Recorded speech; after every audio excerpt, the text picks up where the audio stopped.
Come gather round, we'll sing the blues away. Dawn now is breaking, and the mountains say, it's only light can make the darkness run. Lift up your head, greet the rising sun. Greet the rising sun. Some people think to harvest happiness by weeding troubles, easing every stress. The trouble is that troubles never end. Get rid of one, and you face its friend. And you face its friend. It's in your heart. The songs of joy resound. You'll hear but echoes in the world around. Wind on a hill sounds lonely if you're sad, free if you're free, cheerful if you're glad. Cheerful if you're glad. Friends, come with me. We'll chant of battles won, shots not of anger. Joy will be our gun. Before the light, the veils of sorrow rend. In ecstasy, all delusions end. All delusions end.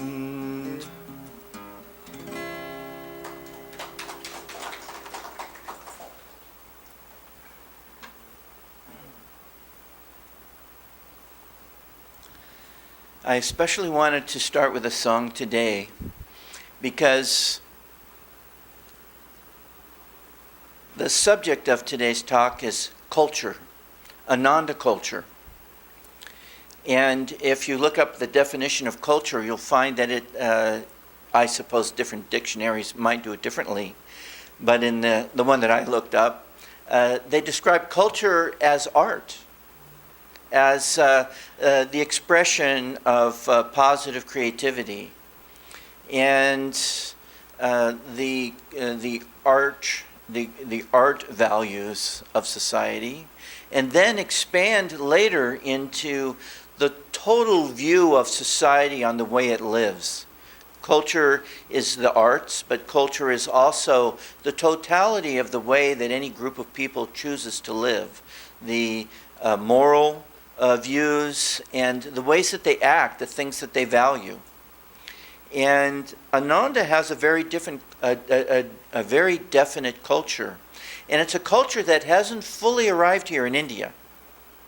And I want to talk about it a little today in order to to share with you some of the history of how Ananda Sangha became the way it is today and what that means to us here and now. Culture goes all the way back to, we have multiple versions of ancient culture. In the West, ancient culture is the caveman. and when I grew up, the image of the caveman was that he would grab the ladies by the hair and just drag them in any direction that they wanted, and they'd go out and kill animals and just eat the meat raw, and it was pretty nasty. It's really, that culture was very, we call it primitive. But of course in India, ancient culture is the Mahabharata, and a very high vision of man's potential. And of course, the ancient stories about Atlantis and cultures that have been lost to our current knowledge, the whole idea that cultures and civilizations come and go, and that even recorded history as we experienced it in this world at this time comes and goes. And as Yoganandaji said, mankind has been on this planet as we know him for 50 million years. That history hasn't come out fully in terms of geological findings and such. But that's a huge subject unto itself, how unwilling modern science is and modern culture in general is to accept this much larger view of mankind. And Western science really has been the one to squash the truth.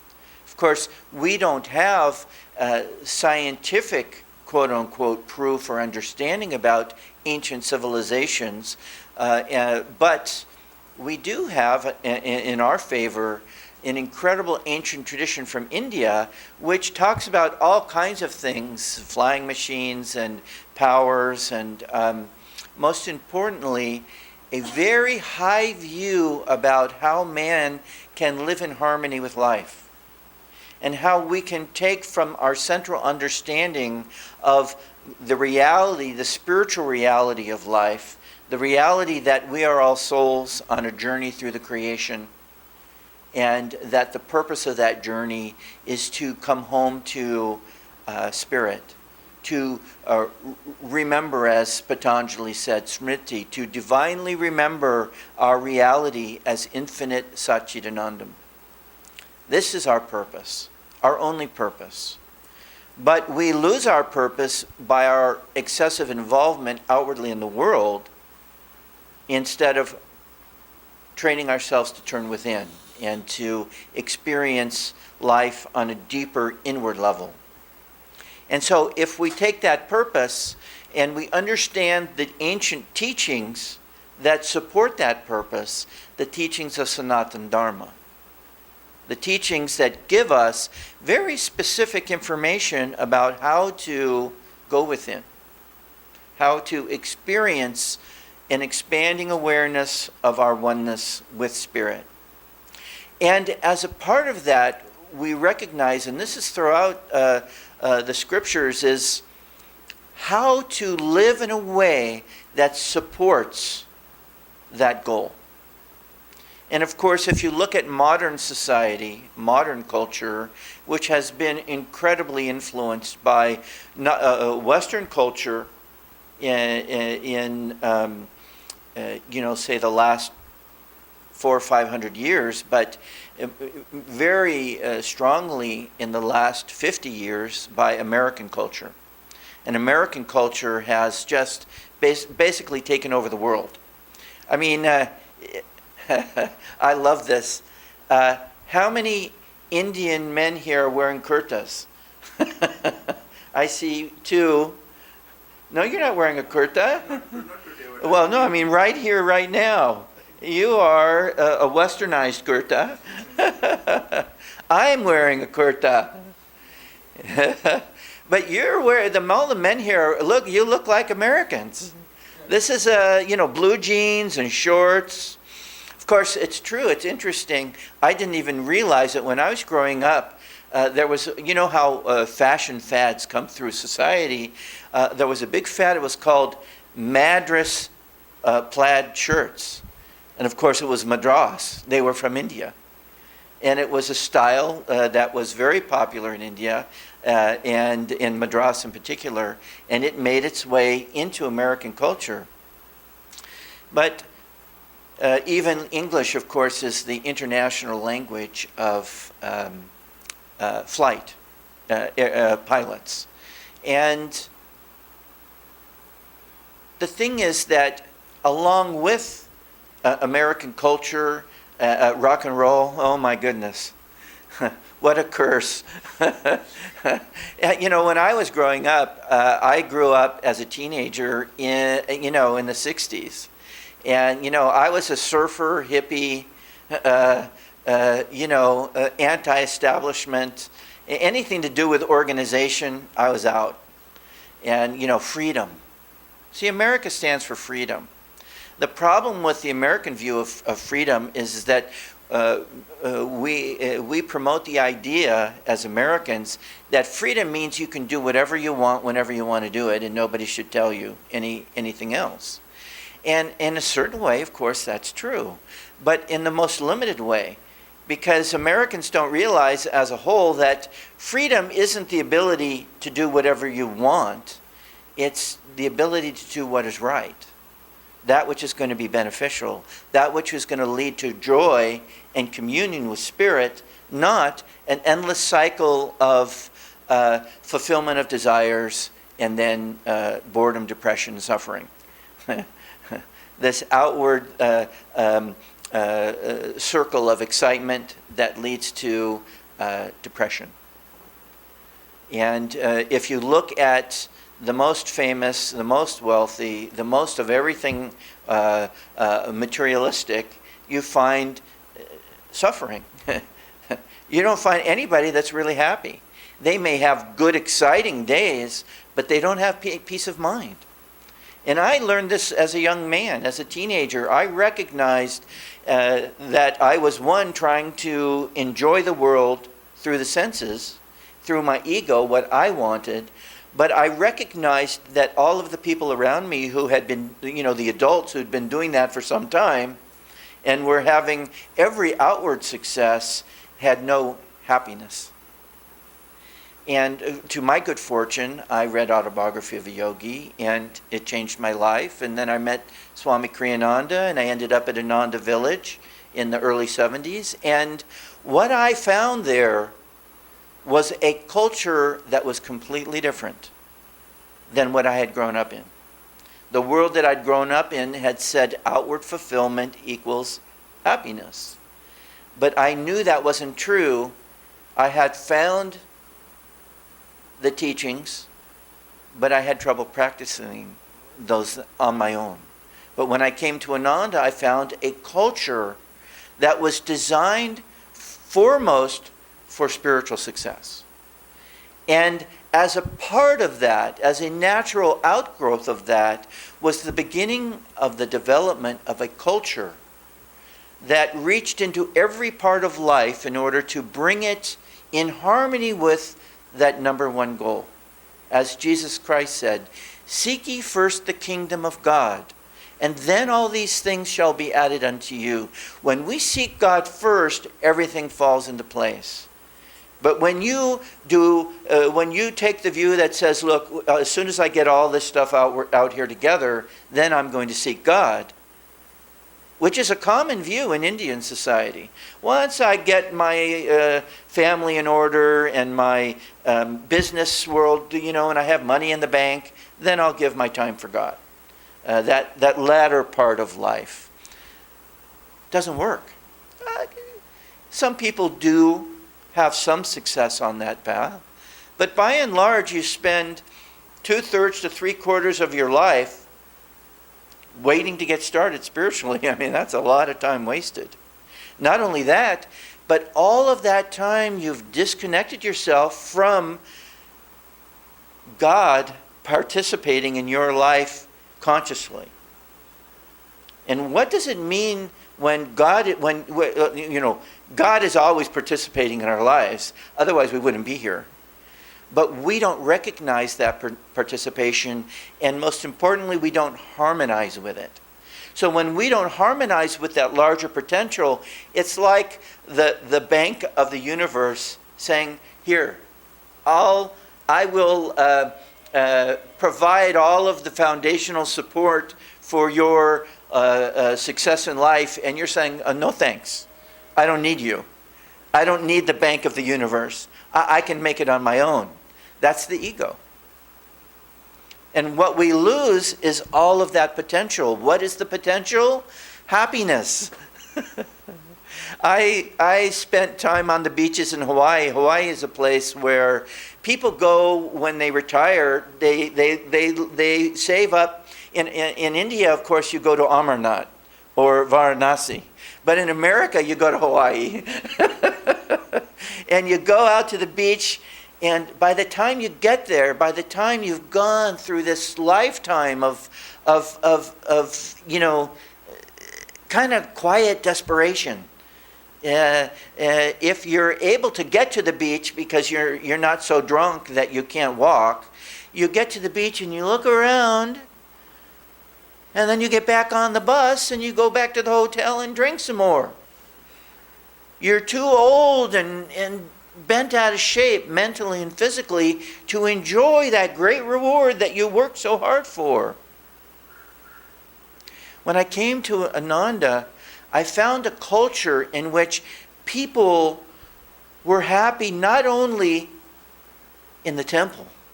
Of course, you expect as yogis that if you can break through that initial period of restlessness and get even a little bit of peace, oh, it's so nice.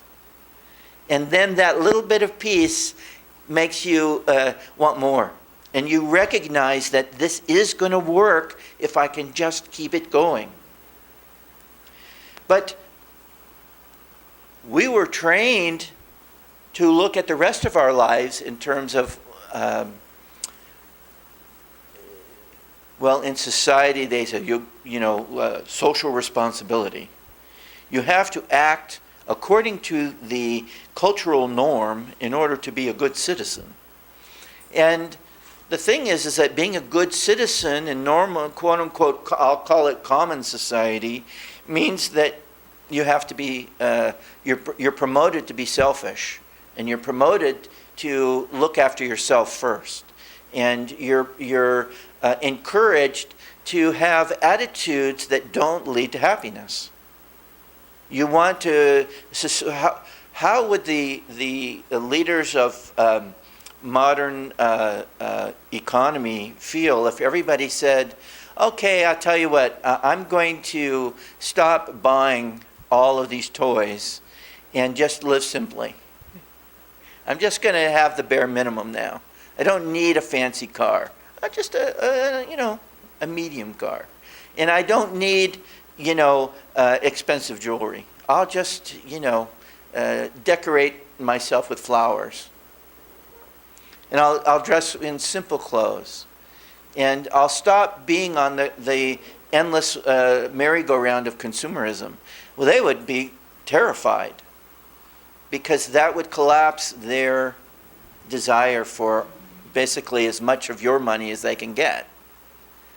But what would that lead for you? You would be cut off from this terrible burden of needing to keep up with the neighbors, needing to keep up with the latest gadgets, and struggling. Oh, I've got to get the next iPod. Oh, I've got to get the new version of the phone. Oh, I've got to get this, the bigger screen, and LCD's not good enough. I got to get LED, and then now you got to get the Google Glass, and it's an endless pit of never-ending desires that lead never to fulfillment.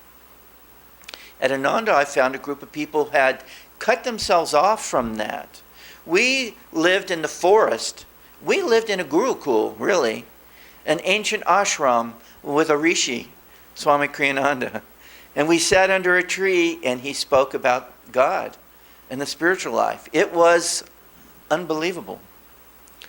But from the very beginning, Kriyanandaji said, this is not for us alone.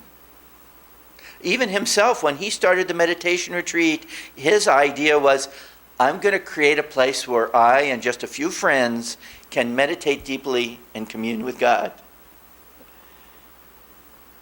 But that didn't last very long, because he had a lot of friends. People liked him. People were drawn to him. And why were they drawn to him? Because in spite of his maybe personal interest in withdrawing from the world, he also knew and accepted that he had a spiritual responsibility that had been given to him by his guru. And he struggled with that for a period of time, but once things got rolling, once he got the retreat, it was out of his hands as well, because people began to come from all over the world. Ananda has never been a place that was just a few, discontented Westerners. is from the very beginning we've had an international culture. And Kriyananda himself, even though he was American, he was actually born in Romania. And I would say that as a personality, he was much more European than American.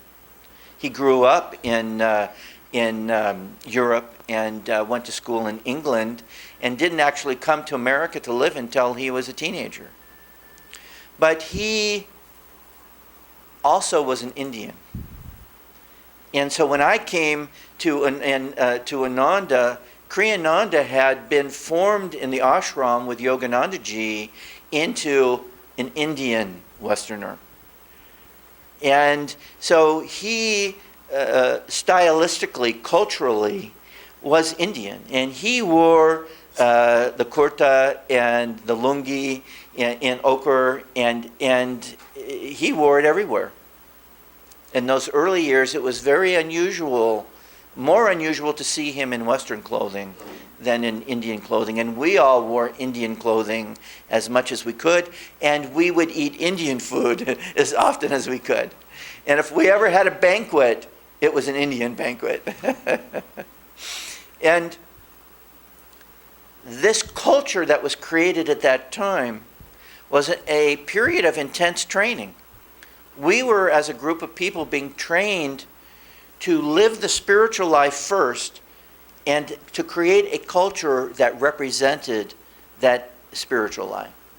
And Kriyanandaji began to write songs, the song that I sang, Come Gather Round, although it's not the Ananda theme song, it represents something that is so much central to Ananda culture, which is joyful expression and sharing.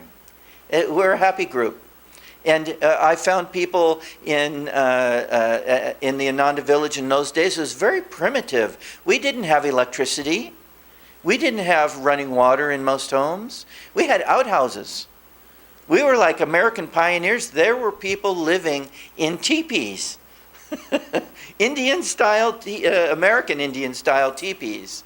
And all kinds of primitive stuff. And one person, she had a wood stove in the home, and so but she had not only a wood stove for heating the home, but she actually had a wood cooking stove. So it was a cooking stove with an oven, but you had to put wood in it and then, build a fire. She said one winter she was so cold, she heated up the stove and put her feet in the oven with the door open and just stuck her feet right on the shelf there, and that was her heater. But you'd find the men would go out and we'd be digging a ditch, and they'd all have smiles on their faces. And they'd be building a building in the rain, and there'd be a smile on their faces. And the car would break down on the dirt road. We had a 3-mile-long driveway, dirt road, with potholes everywhere, just like here in India. And your car would break down, you'd have a smile on your face. You didn't have, we always had enough food to eat, but sometimes because we lived, the closest store was 6 miles away. You didn't go down to the corner shop and pick up a sweet at your convenience. People would go to town once a week to do their laundry as well. You go shopping and you do your laundry.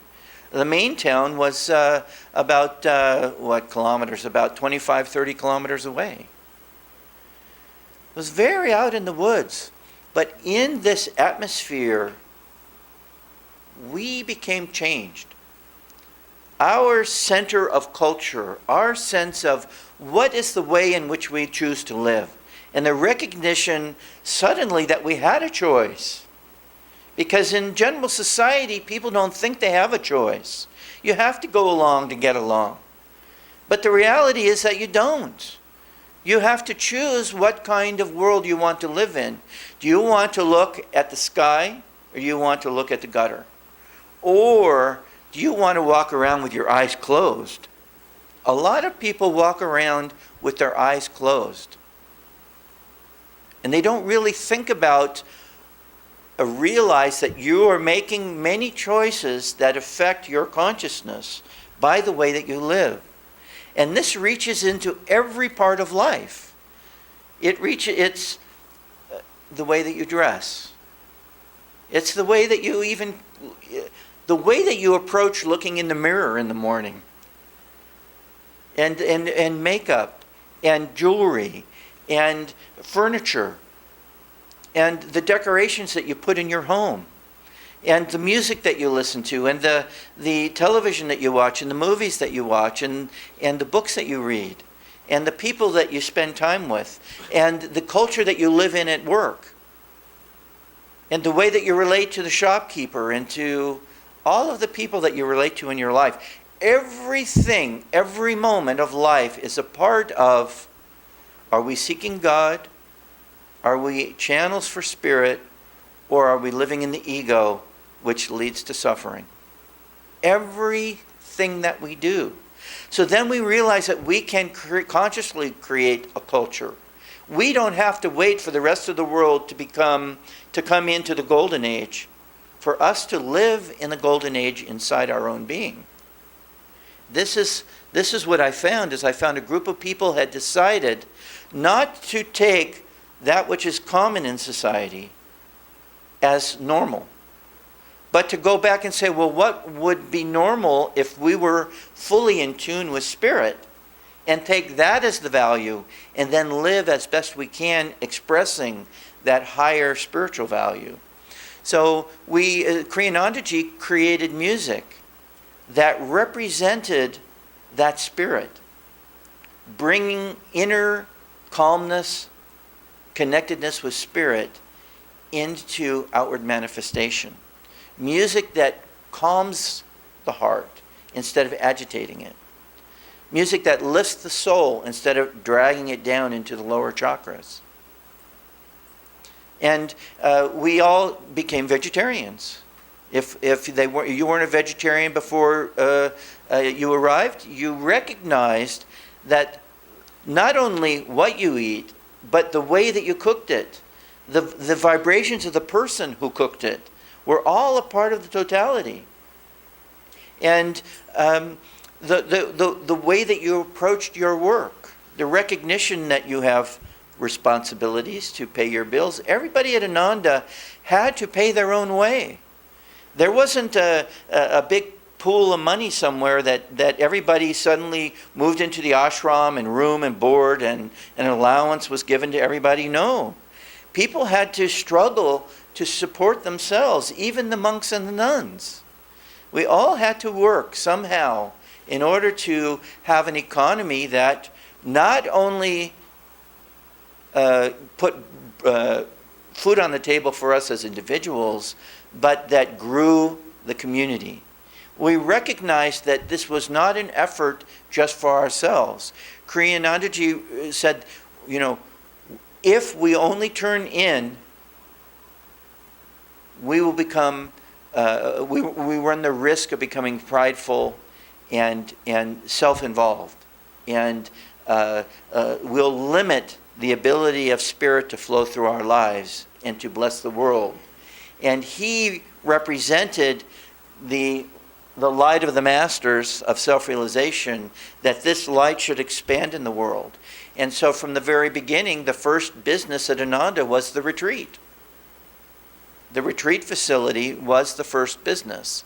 It's never been a great money maker, but it's been central to our life because sadhana comes first, and then satsang. These two are the most powerful ways that we create transformation inside of ourselves, and then we bring it into everything else. Music, I would say singing. We have to sing not only kirtan, but we have to have a consciousness of singing, of expressing, feel like your whole life is a song. And it's interesting, Kriyananda's body of music is so international. There's music from every culture, or not every culture. I don't think he ever actually wrote any Indonesian music. It's really quite different. but Romanian, Irish, Italian, a lot of Italian stuff. Of course, Indian. And I would describe it as an American folk, spiritual folk style, like I play today. These are, and classical, Western classical. He expressed that every culture, when I say culture in this context, I mean every country and style has a certain positive potential. But underneath that is the spiritual reality is all the same. It doesn't matter what kind of food you're eating, whether it's Italian, Chinese, Indian, American, whatever. Underneath it is nutritive value, the nutrition, the way that the life force that you take in, and the nutrients that you take in that sustain you. This, from a spiritual point of view, is our spiritual life. We are sustained by our spiritual practices and our group energy. This sustains us. And when we bring this music, when we involve ourselves in music that uplifts us, it's a very powerful force. And it's not enough just to listen to it, although listening to it is beneficial, but to participate in it. And this is Ananda Culture, is participation, conscious participation. No one is never going to tell you have to chant now. You don't have to chant.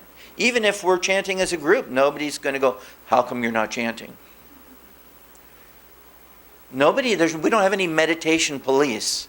Okay, exactly how much did you meditate today? Nobody knows.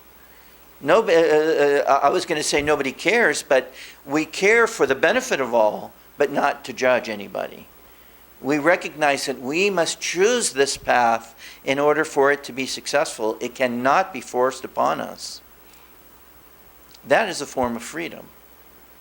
That's a free society which recognizes that each person has their own personal responsibility for their spiritual success, but we're going to help each other to be as successful as we can. This is the Ananda culture. The very name Ananda, bliss. This is the core of our life. Bring that bliss into everything that you do. We study the scriptures, we self-study. We try to understand how the Spirit is in truth manifesting through this form, and then through that self-introspection, we begin to understand how we can improve ourselves. And we recognize that it's in interaction with other people that we very powerfully get a sense of how we're doing. When you live by yourself, you don't really know how it's going. But when you interact with people, you begin to realize, oh, wow, that person really pushed my button. I recognize that I still have areas in which to grow. If you live in the forest alone, you're not bothered by society. You go out into society, you'll really find out how much peace you're carrying. Sister Yanamata said, your spirituality must be tested in the harsh, cold light of day. She recognized that it's not just enough to have peace in your meditation room. You have to have the strength to bring that peace into the marketplace. So Ananda created businesses out of necessity. We had to have enough money, so we created all kinds of businesses. Swamiji had the publications business. It provided jobs and income. But we had gifts, incense and oils and pendants, and one fellow had a fire products, firewood and a pine cone picking and tree planting, electrician company, Ananda Construction, all of these various businesses that were created that had the benefit that not only they brought economy, but the people got to work with each other instead of people who weren't interested in the spiritual life. And companies that were Dharma-based, who recognized the importance of honesty and truly caring. I mean, every company somewhere is going to say, we value customer service. But how do they do it? Not much. I remember being in a auto dealership in America in the service department, and I brought my vehicle in for a warranty repair, and right in the waiting room of the for the service department, one of the 10 commandments of their business, it said, we will listen to the customer. They wouldn't listen to me. I stood there in the middle of the room, and I pointed to the we will listen to the customer, and I said, I'm asking you to follow your own principles and listen to me. They banned me from their company for life. They were so upset that I pointed that out in a room full of people. They literally banned me from the company. This is the lie that I wasn't cussing at them. I was standing up for what they themselves claimed to be doing. But this is the lie that society places on us in thinking that you just color it up on the outside, no matter how rotten it is on the inside, and you act like it's nice. This is the lie of the world. This is Maya. The Ananda culture dissolves that. We don't fight it. We just don't participate in it. We don't have to fix the whole world, but we have to clean up our part of it. It starts in here. It starts with an environment that supports that inner cleaning. And this is what I found at Ananda. And gradually over the years, what we did is we expanded the family. Now it's a global family, and it's reached here to Noida. It's a whole way of life. It's not just a place to go on Sunday. It can. I mean, we have many people who only come on Sunday. But the people who get the most out of the Sangha are the people who make it the whole way that they live, 24/7. And Ananda, as I said in the early years, was swung very eastern towards India. Everything Indian. We sat on the floor, everything. We loved it. But in the 80s, it was very interesting. Everything swung the other way, and Swamiji started spending a lot of time in Italy. And the next thing you know, he's written this thing called the Festival of Light, and he's written a book called The Promise of Immortality with the Gita and the Bible interpretations, which is something that Yoganandaji did. They always had a Bible and Gita to show the unity of East and West. And Ananda swung way the other way, and then the only time people wore Indian clothes was when there was an Indian banquet or Kriya,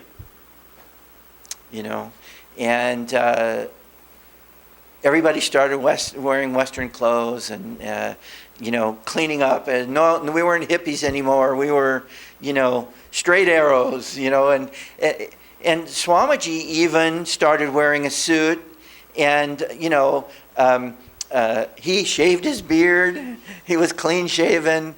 He even did a whole course called Super Conscious Living, which was an attempt to de-Indianize it, to de-stigmatize it as a particular culture, and to share in the broadest possible way that you didn't have to become Indian to practice these principles. And of course, many of us are going, no, but some people loved it. Some people grew up in churches and they were they were comfortable but dissatisfied with their Western church experience. And now what we've seen over 40 years later is that, and this happens, the pendulum swings. Now the pendulum is more back towards the middle. We see quite an interesting balance of East and West in Ananda culture. And of course, having come to India almost 10 years now, we're still discovering, even though we have the Pune community, we still haven't, not that these things are ever set in stone, they always are evolving, but we still haven't found that balance in India. That East-West what does Sanatana Dharma manifested in the very best way that we can today? What does Ananda Sangha look like in India? We have a fabulous opportunity to participate in that. Right here, right now, you think, well, I'm talking about a culture that's over 40 years old, so it's already created. No. First of all, it's ever new. Spirit is ever new. If we ever get stuck in the mud, we've lost that spirit, that spontaneous, ever new spirit. We don't want to become stuck in the mud. That's Kali Yuga. We're in Dwapara Yuga. We recognize that. Well, we can participate today in the creation of Ananda Sangha India in this ever new way. Right now here in Noida, it's Sunday. This is the big day of the week. And this is great. But I ask the question, and I invite everyone here to introspect and say, am I interested? Do I want to take it to the next level? Do I want to participate? I got a wave. Yeah, that's it. Because if we want to take it to the next level, we all have to step up. When economic times become difficult, or when you want to expand a business, you don't put your feet up on the desk and rest on your success. You have to get them back on the ground and work even harder. But when we work harder at Ananda, what we're saying is we're working happier. We have the bank of infinite spirit will give us infinite energy, give us infinite opportunity, give us infinite economy. I saw this over the years. Almost everybody in the early years of Ananda lived under the national poverty line in America in terms of actual economic circumstance. Today in Ananda Sangha, you find, I don't know what the net worth of the whole Sangha is, but it's substantial.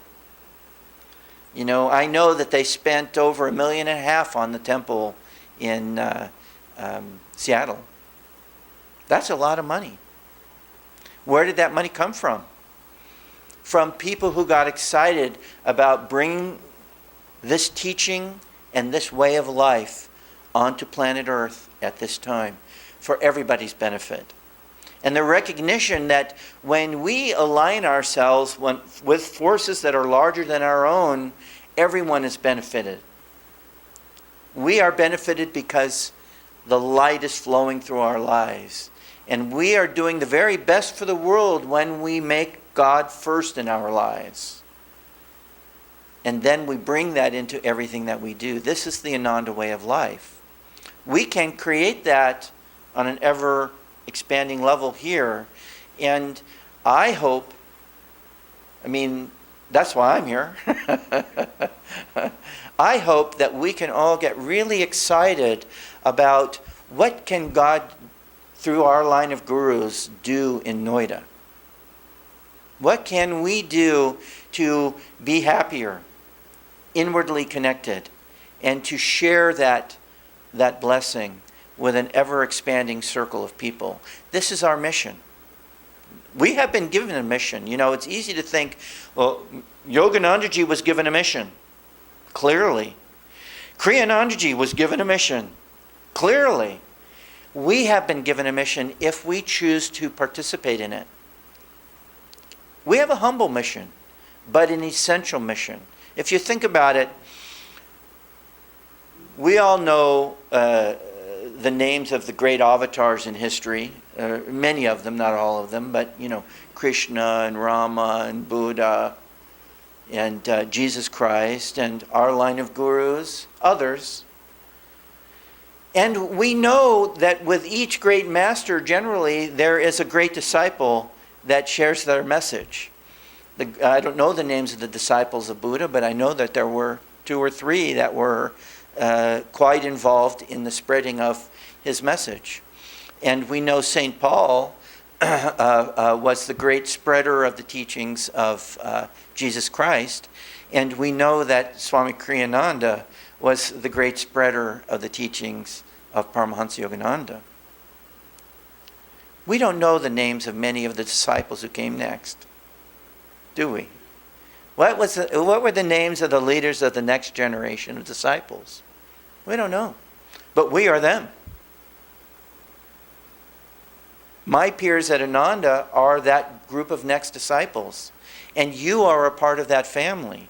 And you are all invited to participate as individuals in your spiritual growth, but as a group in the bringing of the light into the world in this way at this time. One of the great keys to understanding Ananda culture is to recognize that we each are responsible for our own spiritual participation. No one's going to wave the flag and make you do it. You have to do it. You have to choose it. Each of us as individuals are given the freedom to choose. Even in Ananda culture, we don't require people to do anything. We encourage them. We recognize that you must choose it. And so in Indian culture today, most people, you come to the workplace and you get told what to do. In Ananda culture, you're not going to get told what to do. The only thing you're going to get from us is going to, okay, you've got to go through the 4 levels of classes to get Kriya. That's it. That's the only thing that you're going to get told. Everything else, you have to choose. You want to help decorate the altar, you have to just show up. Just show up and say, I'm here to help. If you want to help with the website, don't expect anybody to ask. If you've got that talent, offer it. Whatever you can do, show up and say, hey, how can I help? And do things that you've never done before. We laugh about this all the time, how people at Ananda have had so many different jobs.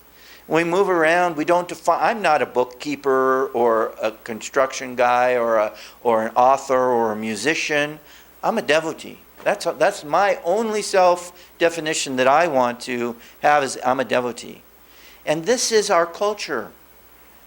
So we don't have a caste system. We don't consider the administrators to be more important people than the people who are cleaning the floors. Everyone is a devotee. But you end up doing the things that you do because you have put yourself out and say, I am willing to do anything. God, what do we want to do together? And we activate that process by saying, making the offer ourselves. Step forward. This is very different. Indian culture, you have to fight the tendency to mind your own business so that you don't get yourself into trouble. So many Indian workers in the office, they're going, I don't want to say anything because I might get into trouble. Then I'll lose my job. Then all the problems will start. So you have all the buck passing. And you say, oh, can you do it? Yes, I can do it. You don't even plan to do it, but you say, yes, I can do it. This in Ananda culture, what you want to do is step forward. Don't be afraid to step forward. If you're afraid to step forward, do it anyway. Because where are you stepping forward to? A family that says welcome. But sometimes when you haven't been with the family, you see the parent, you haven't been home for a long time, you wonder, are they going to hug me when I get home, or are they going to yell at me? I've seen people come and go for over 40 years, and I can tell you that I've never seen anybody that wasn't received with open arms. Now we might, if they left under very difficult circumstances, we might say, okay, so now I love you. How are things really going? We're not naive. But at the same time, even Kriyananda, who had so many challenges with Self-Realization Fellowship, till his dying day, he was like this. He never pushed them away. He never said, I'm done with you. He never said, I have ill feelings towards you. This is a family that you can count on. You can't count on the government, but you can count on your spiritual family. And most importantly, you can count on God. And where can you experience God more deeply than in a group of people that are dedicated to help you to do that? The stronger we are as a group, the stronger we are as individuals. The stronger we are as individuals, the stronger we are as a group. Jesus said, wherever 2 or 3 are gathered in my name, there am I in the midst of them. You know he's going to come to one person. But he's saying, look, when you come together as a group, you have a greater power. We have way more than 2 or 3. We have a lot more than that. But we have to take advantage of it. This is Ananda Culture. Most importantly, is taking advantage of the blessings that God has given us and sharing them and dedicating ourselves, each in the balance of their own life, but to make the conscious choice and to step up to the plate. You know, and when you get to the big leagues in cricket, imagine you started playing on a little dirt lot between 2 of the homes with your little friends, and you're up to bat, and it's scary. Now you're at the Commonwealth Games, and there's a huge crowd, and who knows how many millions of people are watching on TV, and you step up to that, whatever you call it. That's intense. That's intense. That is facing your fears, facing the possibility that others will look at you and judge you and laugh at you and ridicule you. But you do it anyway because you're dedicated, in that case, to your sport. Well, this is our sport, our spiritual life. God's Leela. It's God's sport. This is what Ananda Sangha is. But you must choose it and actively pursue it. Knock on the door. Don't expect the door to open by itself. You must take the initiative. You must say, what more can I do? I remember there's a woman at Ananda. She taught me a fabulous lesson. She said she one time walked into a room and it was absolutely dark. And she said, she closed her eyes, she says, if I was building this room, where would the light switch be? And she reached out and she flipped the switch. Because she could mentally reach out and say, this is what makes sense. This is what would be right. And she attuned herself to that moment in that place, and she actively pursued it, and the light went on. This is what we must do right here and right now, is reach out and say, what is God trying to do? What is the natural evolution of my relationship to Ananda Sangha? And then flip the switch. Make the act happen. Don't expect God to show up on your doorstep and say, or Narada. And Narada always shows up in the scriptures and always in the right place at the right time. So you expect Narada's going to show up and say, knock on your door, say, okay, Lord sent me, and here's what he wants you to do. Well, let me say in all humility, today I am Narada. And I am Narada saying, are you interested? How interested you are? You must be interested, you're here. But are you ready to take it to the next level? Ananda Culture is ever new the next level. We have never rested and said, okay, that's enough. That's enough bliss. That's enough sharing. The doors are shut. We're done. No. And right now, this is that time when the invisible, without the accolades of history, will be asked to make history. All of the soldiers Not the generals, but the regular soldiers on the fields of every battle. We don't know their names. Let us be those soldiers for spirit. Let us give our lives in service. And in that service, God will bless us and give us Ananda, bliss. Namaskar.